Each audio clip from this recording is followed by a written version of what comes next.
નમસ્કાર, અમારા વિશેષ કાર્યક્રમ બેઠક બોલે છે માં હું છું મનીષા. આપનું સ્વાગત છે. આજે આપણે વાત કરીશું આણંદ લોકસભા બેઠક વિશે. આણંદ એટલે આંદોલનોની ભૂમિ, લોખંડી પુરુષની જન્મભૂમિ, ઐતિહાસિક ખંભાતનો અખાત ધરાવતી આ ભૂમિ છે. લોખંડી પુરુષની આ ભૂમિના રાજકીય સમીકરણો પણ ઘણા જ પેચીદા છે, પરંતુ રાજનીતિમાં દિલ્હી સુધી તેનો દબદબો છે. કહેવાય છે કે કોંગ્રેસનો ગઢ, પરંતુ હાલ ભાજપનો અહીં દબદબો છે. જોકે ફરી અહીં કોંગ્રેસ તરફી માહોલ બંધાઈ રહ્યો છે. હયાત સાંસદથી જનતા નારાજ હોય તેવું પણ ક્યાંક લાગે છે. તો ગત વિધાનસભા ચૂંટણીમાં પણ અહીં કોંગ્રેસ તરફી માહોલ દેખાયો. ત્યારે શું કહે છે આણંદના રાજકીય સમીકરણો અને શું જનતાનો મિજાજ, આ તમામ મુદ્દે વાત કરીશું, પરંતુ એક નજર હાલની સ્થિતિ અને રાજકીય ગણિત પર કરીએ.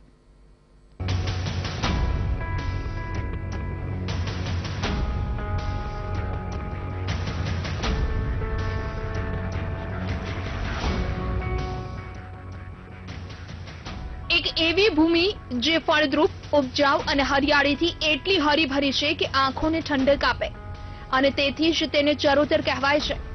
પરંતુ આજે આપણે કોઈ જમીન વિશે કે તેની ફળદ્રુપતા વિશે નહીં, પરંતુ રાજકીય ફળદ્રુપતા અંગે વાત કરીશું. આણંદ આઝાદીના લડવૈયાઓની ભૂમિ પણ લોખંડી પુરુષ સરદારની ભૂમિ છે. આમ તો આઝાદી પછી આણંદ લોકસભા બેઠક વર્ષોથી કોંગ્રેસનો ગઢ માનવામાં આવે છે, પરંતુ આ ગઢમાં 2014માં ભાજપ ગાબડું પાડવામાં સફળ રહી. પરંતુ 2019માં સમીકરણો બદલાયા છે. ત્યારે જિલ્લાના રાજકીય ઇતિહાસ પર જો નજર કરવામાં આવે તો આ બેઠક પર કોંગ્રેસનો દબદબો રહ્યો છે. અહીં પાટીદાર મતદારો હંમેશા નિર્ણાયક રહે છે. આ બેઠક પરથી સરદાર પટેલના પુત્રી મણિબેન સાંસદ રહી ચૂક્યા છે. આ એક એવી બેઠક રહી છે જ્યાં હંમેશા ઉમેદવાર કરતા પક્ષને જોઈ જનતા પોતાનો મત આપે છે. તો લોકશાહીના પર્વમાં હંમેશા સ્થાનિક કરતા રાષ્ટ્રીય મુદ્દાઓને મહત્વ અપાય છે. જિલ્લાના ગ્રામ્ય વિસ્તારોમાં કોંગ્રેસ તાકાતવર છે, તો શહેરી વિસ્તારમાં ભાજપનો દબદબો જોવા મળી રહ્યો છે. જો કે 2017ની વિધાનસભા ચૂંટણી બાદ ફરી અહીં કોંગ્રેસ તરફી માહોલ જામ્યો છે, કારણ કે ક્યાંક ને ક્યાંક જ્ઞાતિ સમીકરણનો પ્રભાવ પણ જોવા મળી રહ્યો છે. તેમાં પણ કોંગ્રેસે ભરતસિંહ સોલંકીને મેદાનમાં ઉતાર્યા છે. જિલ્લાના સમીકરણ પર નજર કરીએ તો સૌથી વધુ ક્ષત્રિય ઠાકોર 46% અને પટેલ મતદારો 16% જેટલા છે. આ સિવાય મુસ્લિમ મતદારો 10%, દલિત મતદારો 6% અને અન્ય સમાજના મતદારો 12% જેટલા છે. મહત્વનું છે કે 2014માં તો ભાજપ કોંગ્રેસના ગઢમાં ગાબડું પાડવામાં સફળ રહ્યું, પરંતુ 2017ની વિધાનસભા ચૂંટણી બાદ કોંગ્રેસ તરફી વાતાવરણ બંધાયું છે, કારણ કે વિધાનસભાની 7 બેઠકો પૈકી 5માં કોંગ્રેસનો દબદબો રહ્યો છે. એટલે કે ક્યાંક ને ક્યાંક જનતા સાંસદ શ્રીથી નારાજ છે. ત્યારે લોકોની સમસ્યાઓ અંગે વાત કરવામાં આવે તો આણંદ અને વિદ્યાનગરનો અસંતુલિત વિકાસ થયો છે. દરિયા કિનારાના વિસ્તારોમાં સતત ખારનું પ્રમાણ વધી રહ્યું છે, જેના કારણે પીવાના પાણીની સમસ્યા સતત વધતી જઈ રહી છે. બીજી તરફ ઉદ્યોગોના અભાવે શિક્ષિત બેરોજગારી વધી રહી છે, જેના કારણે મોટા પાયે યુવાઓ સ્થળાંતર કરી રહ્યા છે. અંતરિયાળ વિસ્તારમાં રસ્તાઓની બિસ્માર હાલત છે, જ્યારે નેશનલ હાઈવે જોખમી બન્યો છે. અકસ્માતોના બનાવો સતત વધી રહ્યા છે. વર્ષોથી સ્થાનિકોની ઓવરબ્રિજની માંગ છે, છતાં કોઈ સાંભળતું નથી. આવી તો અનેક સમસ્યાઓ છે, પરંતુ નેતાઓને સમસ્યાનું નિવારણ લાવવામાં કોઈ જ રસ નથી. એટલે તો આ વખતે ભાજપે અહીં નો રિપીટ થિયરી અપનાવતા દિલીપ પટેલના સ્થાને મિતેશ પટેલને મેદાન ઉતાર્યા છે. જોકે સામે પક્ષે કોંગ્રેસે પોતાના કદ્દાવર નેતા ભરતસિંહ સોલંકીને મેદાનમાં ઉતાર્યા છે. નિષ્ણાંતો આ સમીકરણને જોતા કોંગ્રેસની જીત થાય તેવું અનુમાન લગાવી રહ્યા છે, પરંતુ કોણ કોના પર ભારે પડે છે અને જનતાનો મિજાજ કોના તરફી રહે છે તે તો ચૂંટણી પરિણામ બાદ જાણી શકાશે. Bureau report, VTV news. તો બેઠક બોલે છે માં આજે આપણે વાત કરીશું આણંદ લોકસભા બેઠકની. આણંદ લોકસભા બેઠક આમ તો કોંગ્રેસનો ગઢ રહ્યો છે, અને ભરતસિંહ સોલંકી 2 વખત ત્યાંથી સાંસદ રહી ચૂક્યા છે. વર્ષ 2004 અને 2009માં તેઓ ચૂંટાયા હતા, પરંતુ વર્ષ 2014ની લોકસભાની ચૂંટણીમાં ક્યાંક જે રીતે રાજ્યમાં મોદી લહેર હતી અને આ લહેર જ ક્યાંક ભાજપને કામ લાગી ગઈ અને જેના કારણે કોંગ્રેસો ગઢ ગણાતું જે આણંદ લોકસભા બેઠક છે તેમાં ભાજપે જીત હાંસલ કરી હતી, પરંતુ ફરી એક વખત 2017ની વિધાનસભા ચૂંટણી પછી ક્યાંક માહોલ બદલાયો હોય તેવું લાગે છે। આ તમામ મુદ્દા પર આપણે ચર્ચા કરીશું કે હાલ શું માહોલ છે, રાજકીય ગણિત કયા પ્રકારનું છે, રાજકીય સમીકરણો હાલ શું કહી રહ્યા છે। વરિષ્ઠ પત્રકાર પરેશ દવે જોડાઈ ગયા છે। પરેશભાઈ, આપનું સ્વાગત છે। જે રીતે વાત કરવામાં આવે પરેશજી, આણંદ લોકસભા બેઠકની ખાસ કરી કોંગ્રેસનો ગઢ રહ્યું છે આણંદ લોકસભા બેઠક। ગત વર્ષે ભાજપે આ બેઠક હાંસલ કરી લીધી, પરંતુ આ વખતના માહોલને જોતા શું લાગે છે અને રાજકીય ગણિત કયા પ્રકારનું લાગે છે આણંદ લોકસભા બેઠક પરનું? 2014 અને 2019માં ફરક છે। 2014માં મોદી લહેરમાં દિલીપ પટેલ જેવા પ્રમાણમાં ઓછા જાણીતા વ્યક્તિ પણ ચૂંટાયા। 2019ની વાત કરીએ તો 2019માં કોંગ્રેસના દિગ્ગજ, 2 વખત સાંસદ, 1 વખત મંત્રી રહી ચૂકેલા ભરતસિંહ સોલંકીને ઉતાર્યા છે। આમ આણંદ લોકસભા બેઠક જોઈએ તો એ ચાવડા સોલંકી કુટુંબ છે, એની ધરોહર છે। એનો 9માંથી 6 વખત એ માધવસિંહ સોલંકી અને ઈશ્વરસિંહ ચાવડા, આ માધવસિંહ સોલંકીના સસરા ઈશ્વરસિંહ ચાવડા થાય, એટલે 9માંથી 6 બેઠક આ પરિવાર લોકસભાના માંથી જીત્યા છે, સાંસદ બન્યા છે। એટલે આ અમિત ચાવડા જે અત્યારે ગુજરાત કોંગ્રેસના પ્રદેશ પ્રમુખ છે એના દાદા થાય ઈશ્વરસિંહ ચાવડા। ઈશ્વરસિંહ ચાવડા 5 વખત આ આણંદ લોકસભા બેઠક એ કોંગ્રેસમાંથી જીતેલા છે। એટલે આમ જોવા જઈએ તો કોંગ્રેસનું ગઢ છે આણંદ લોકસભા બેઠક। 9માંથી 6 વખત આજ પરિવાર જીતેલું છે। 2017ના વિધાનસભાના ચૂંટણીની પરિણામો જોઈએ તો 7માંથી 5 બેઠક કોંગ્રેસ પાસે છે અને ભાજપ પાસે 2 બેઠકો છે, જેમાં પણ ભાજપને બહુ પાતળી સરસાઈ મળી છે। જો આપણે જોઈએ તો ખંભાતની બેઠક મહેશ રાવલ ભાજપના જીત્યા છે, એ પાતળી સરસાઈથી જીત્યા છે। એની જો સરસાઈની વાત કરીએ તો 2318 મતથી ભાજપ જીત્યું છે, જ્યારે ઉમરેઠની બેઠક છે એ ગોવિંદ પરમાર છે, એ 1933 મતથી જીત્યું છે। એટલે 2014 પછી 2017માં ફરી પાછો કોંગ્રેસનો દબદબો આણંદના જે વિધાનસભા બેઠક છે એમાં રહ્યો છે। અને બીજી બહુ મહત્વની વસ્તુ છે કે 2014થી 2019 જે દિલીપ પટેલ સાંસદ હતા એનો લોકસંપર્ક બહુ ઓછો રહ્યો છે। એક સાંસદ તરીકે પણ વાત કરીએ તો 71% સંસદમાં હાજરી આપી છે, 231 પ્રશ્ન પૂછ્યા છે, પણ પ્રશ્નો એવા પૂછ્યા છે કે જેમાં સ્થાનિક પ્રશ્નો ઓછા, પણ પક્ષનો જે મેન્ડેટ હતો એને લઈને વધારે પ્રશ્ન પૂછ્યા છે। એક પણ સંસદીય ડિબેટમાં દિલીપ પટેલે ભાગ નથી લીધો। એટલે એક સાંસદની સંસદીય કામગીરી જોઈએ તો દિલીપ પટેલની નબળી રહી છે। એટલે ભાજપે આ વખતે એમને રિપીટ ના કર્યા, કેમ કે એમની સંસદમાં પણ એમની સક્રિયતા ઓછી હતી, લોકસંપર્ક પણ ઓછો હતો અને ક્યાંક ને ક્યાંક સ્થાનિક લેવલે પણ દિલીપ પટેલનો આણંદ ભાજપમાં પણ અસંતોષ હતો, એટલે એમને રિપીટ નહીં કર્યા। લક્ષ્મી તુવેરદાર જે કંપની છે એના નવા ચહેરા તરીકે મિતેશ પટેલ, જે બકાભાઈ તરીકે પણ ઓળખાય છે, એમને ભાજપે ઉતારવા પડ્યા। એટલે ભાજપે એક નવો ચહેરો આપ્યો છે। કોંગ્રેસ એક મજબૂત જેને કહેવાય કે ધરોહર, રાજકીય ધરોહરની પરંપરામાંથી આવતા એવા ભરતસિંહ સોલંકી ઉપર દાવ અજમાયો છે। એક માહોલ આણંદનો એવો છે કે આણંદ એ સુખી સમૃદ્ધ પ્રદેશ છે, ત્યાં જ્ઞાતિગત સમીકરણો સૌથી વધારે અસર કરે છે। ક્ષત્રિય ઠાકોર છે, એટલે ક્ષત્રિયો જે ખામ થિયરી જે કોંગ્રેસે કરી હતી ને તેના જનક આ ભૂમિમાંથી આવે છે માધવસિંહ સોલંકી। એ ખામ થિયરીને આધારે આણંદની વિધાનસભા બેઠકો, એની સાથે લોકસભાનું રાજકારણ પણ જ્ઞાતિગત આધારિત ખામ થિયરી અને એની વોટ બેંકને લઈને ચાલે છે। બીજી વસ્તુ એ પણ જોઈએ તો આણંદમાં એક સહકારનું રાજકારણ અત્યાર સુધી કોંગ્રેસ પાસે રહ્યું હતું, પણ રામસિંહ ભાજપમાં જોડાયા એટલે સહકારના રાજકારણમાં સમીકરણો બદલાયા। પણ એની સાથે જે સ્થાનિક સ્તરે જે મતદારો છે, જેને કહેવાય ડેડિકેટેડ વોટ બેંક છે, ચૂંટણીમાં ડેડિકેટેડ વોટ બેંક બહુ મહત્વની છે, જે આણંદમાં અત્યારે કોંગ્રેસ તરફી છે। એટલે આમ જોવા જાય તો કોંગ્રેસ માટે આ એક શક્યતાની બેઠક છે। જ્ઞાતિગત સમીકરણો કોંગ્રેસ સાથે છે, વોટ બેંકનું રાજકારણ કોંગ્રેસ સાથે છે, અને ભાજપના વિધાનસભાના આપણે જો એના દેખાવ જોઈએ તો ભાજપ માટે એક ચિંતા છે, પડકાર છે, નવો ચહેરો છે। અને આણંદના મતદારો છે એ પક્ષ અને સાથે ઉમેદવારને પણ જોતા હોય છે। એમનો આણંદ લોકસભા બેઠકના જે મતદારો છે એનો ખૂબ વિશ્વાસ આ ચાવડા સોલંકી કુટુંબ ઉપર રહ્યો છે.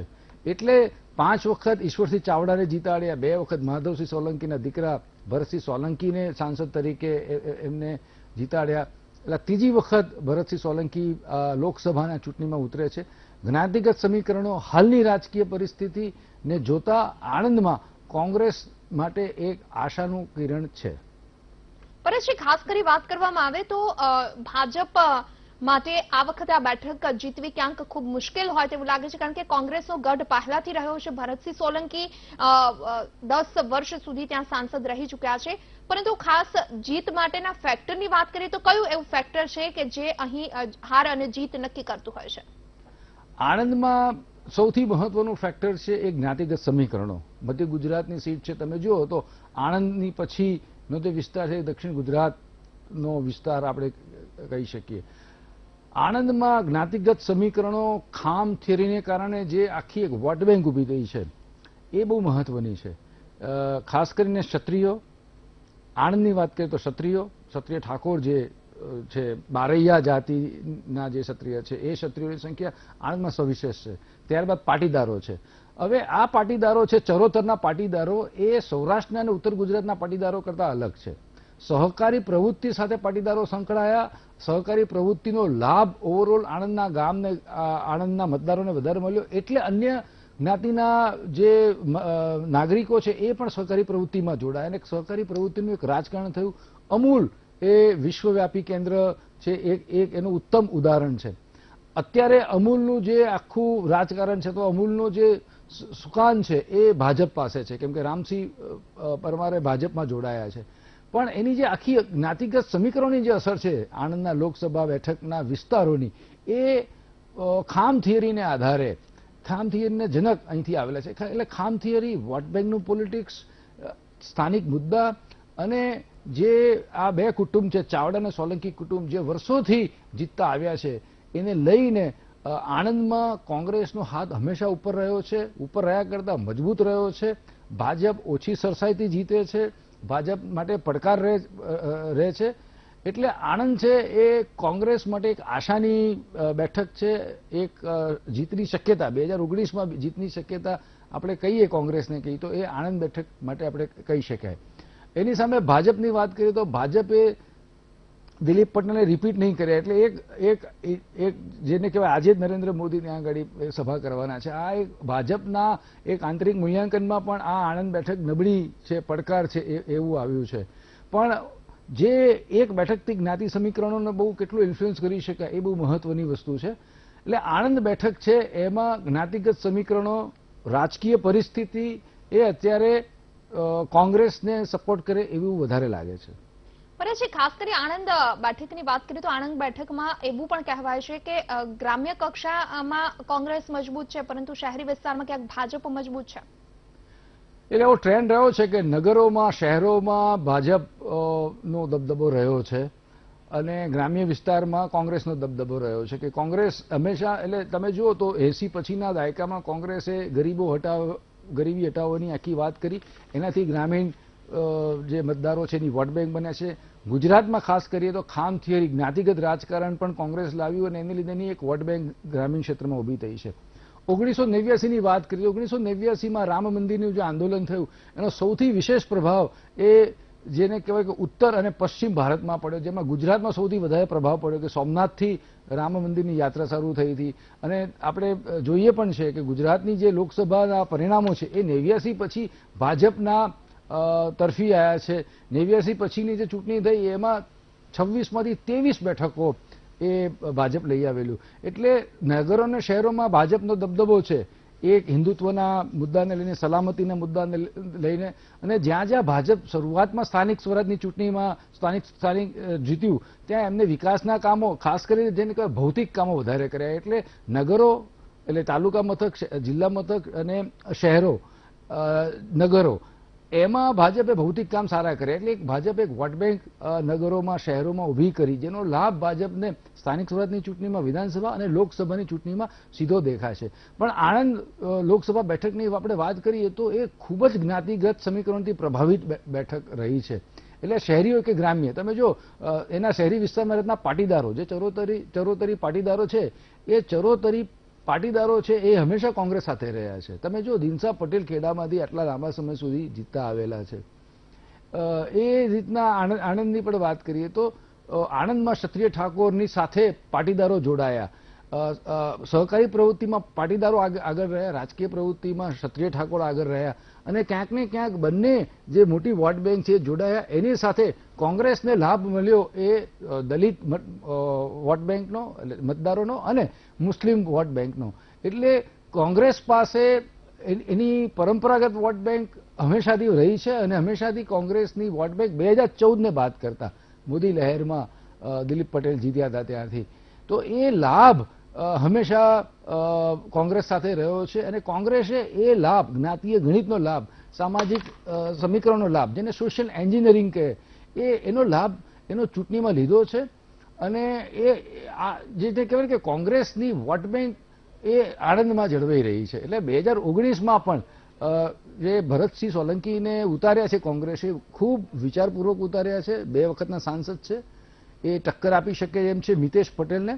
અને બીજી વસ્તુ એ છે કે એ જે પરંપરાગત વોટ બેંક છે એનો લાભ કોંગ્રેસને 2019માં પણ મળે એવી શક્યતા છે.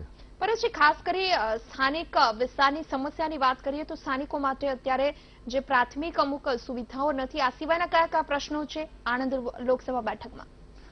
આણંદ લોકસભા બેઠકની જે મુખ્ય સમસ્યા છે એ 2 પ્રકારની સમસ્યા છે. એક જેને ઇન્ફ્રાસ્ટ્રક્ચરની આપણે વાત કરીએ તો એ આણંદ છે એ એનઆરઆઈનો વિસ્તાર છે, ચરોતરનો વિસ્તાર છે. જે ખેડૂતો અત્યારે સૌથી વધારે મુસીબત અનુભવી રહ્યા છે એ આણંદના તમાકુના જે ખેડૂતો છે એ જીએસટીને લઈને બહુ મોટો પ્રશ્ન, બહુ એટલે એ આ મુદ્દાને લઈને એમની વ્યથા છે. એમને લાગે છે કે તમાકુ ઉપરથી જીએસટી હટાવી લેવો જોઈએ.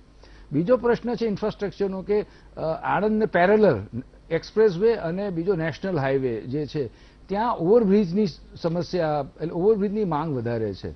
ત્રીજી વસ્તુ છે કે રેલવે, મહત્વની ટ્રેનો અમદાવાદ, મુંબઈ અથવા રાજસ્થાનથી મહારાષ્ટ્ર જતી ટ્રેનોને પણ સ્ટોપેજ લાંબા સમય સુધી ત્યાં ટ્રેનો ઊભી રહેવી એ બહુ મહત્વનો છે. પછી જેને મોટી સમસ્યા કહેવાય એના પશ્ચિમ, એટલે જે રેલવે અને નેશનલ હાઈવેની પશ્ચિમ બાજુનો જે આખો વિસ્તાર છે ત્યાં આગળ જે દરિયાની સટીક છે, દરિયાની કિનારાની નજીક છે, ત્યાં પીવાના પાણીના પ્રશ્ન વધારે છે.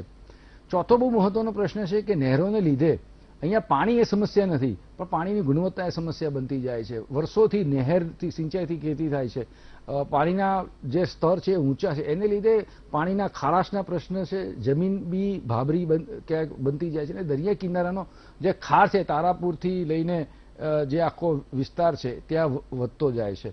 આ સાથે આણંદ અને વિદ્યાનગર 2 ટાઉન સિટી છે એટલે બેના જે વિકાસના પ્રશ્ન છે છેલ્લા દશકામાં એ બંને એક એજ્યુકેશનના હબ તરીકે વિકસ્યું છે ગુજરાતમાં. આણંદની બહારથી બહુ લોકો ભણવા આવે છે, આણંદ અમૂલને લીધે પણ બહુ લોકો બહારથી આવે છે, તો એનો અસંતુલિત વિકાસ થયો છે. એને વિકાસના બહુ મહત્વના પ્રશ્ન છે. એની સાથે વાત કરીએ તો ખંભાત, ઉમરેઠ, બોરસદ, આંકલાવ, પેટલાદ અને સોજિત્રા આ જે નગરો છે અથવા જે તાલુકા મથક છે એનો પણ વિકાસના પ્રાથમિક સુવિધાના જેને કહેવાય કે મુખ્ય પ્રશ્ન છે. એ પ્રશ્ન દર ચૂંટણીમાં આવે છે પણ સમય એ ચૂંટણી સુધી જ એ પ્રશ્ન સીમિત રહે છે. એટલે આ બધા પ્રશ્નોને લઈને મતદારો એ પોતાનો જે મત છે એ ચૂંટણીમાં રજૂ કરે છે અને બદલાવની અપેક્ષા રાખે છે. પણ લોકસભાનું જ્યારે ચૂંટણી હોય છે ત્યારે સ્થાનિક પ્રશ્ન કરતા રાષ્ટ્રીય પ્રશ્ન મહત્વના થઈ જતા હોય છે. 2014માં નરેન્દ્ર મોદીને વડાપ્રધાન બનાવવાના હતા, એ લહેરમાં દિલીપ પટેલને ચૂંટ્યા, પણ 2019માં અત્યારે એવી કોઈ લહેર નથી દેખાતી. એટલે સ્થાનિક મુદ્દા, ગત સાંસદનું પરફોર્મન્સ એ બહુ મહત્વનું રહેશે. જે અત્યારે આ સમીકરણો જોઈએ તો એ કેટલુંક ભરતસિંહ સોલંકી તરફ જાય એવું છે.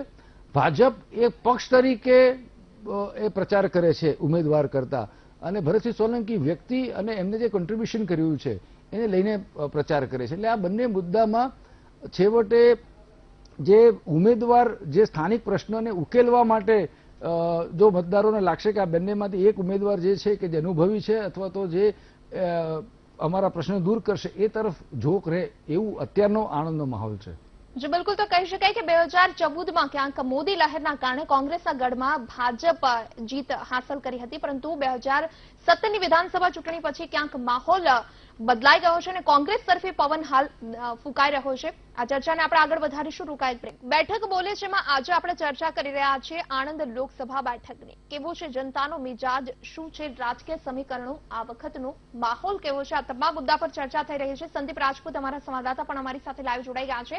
સંદીપ, ખાસ કરી આણંદ લોકસભા બેઠક પર હાલનો રાજકીય માહોલ કેવો લાગી રહ્યો છે? કારણ કે કોંગ્રેસના ગઢ ગણાતા આણંદમાં ગત લોકસભા ચૂંટણીમાં ભાજપે જીત હાંસલ કરી હતી મોદી લહેરમાં, પરંતુ આ વખતે શું લાગી રહ્યું છે? પાછળ ડાયરેક્ટ લાઈન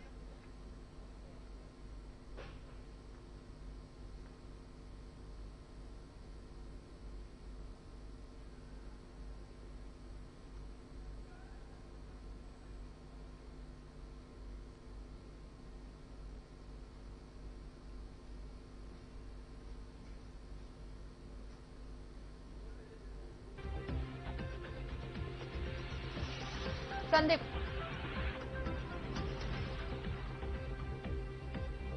લાગે છે સંપર્ક કપાયો છે. પરેશજી, ખાસ કરી આપણે આણંદ લોકસભા બેઠકની વાત કરી રહ્યા છીએ, તો આણંદ લોકસભા બેઠક પર અત્યાર સુધીનો રાજકીય ઇતિહાસ કેવા પ્રકારનો રહ્યો છે? કોંગ્રેસનો દબદબો રહ્યો છે. શરૂઆતમાં સરદારના પુત્રી મણિબેન પટેલ સૌથી પહેલી ચૂંટણી અહીંથી જીત્યા હતા. ત્યારબાદ કોંગ્રેસ છે એ જેને કે ક્ષત્રિય ઠાકોર એટલે બારૈયા જ્ઞાતિનો પ્રભાવ વધારે રહ્યો છે. સોલંકી ચાવડા કુટુંબનો વધારે પ્રભાવ રહ્યો છે. પણ અહીં એક ઇન્ટરેસ્ટિંગ વસ્તુ છે કે ભાજપ છે એ પાટીદાર ઉમેદવારોને પસંદ કરે છે, કોંગ્રેસ છે એ ક્ષત્રિય ઠાકોર એટલે બારૈયા જ્ઞાતિના જે ઉમેદવારો છે એને વધારે પસંદ કરે છે. તમે જો 1989માં જ્યારે ગુજરાતમાં 26માંથી 23 બેઠકો ભાજપ પાસે આવી ત્યારે આણંદમાં 1989માં નટુભાઈ પટેલનો વિજય થયો હતો. આ બહુ ઇન્ટરેસ્ટિંગ વસ્તુ છે. ત્યારબાદ વાત કરીએ તો 1999માં એના 10 વર્ષ બાદ દીપક પટેલ, દીપકભાઈ સાથીનો વિજય થયો હતો ભાજપના.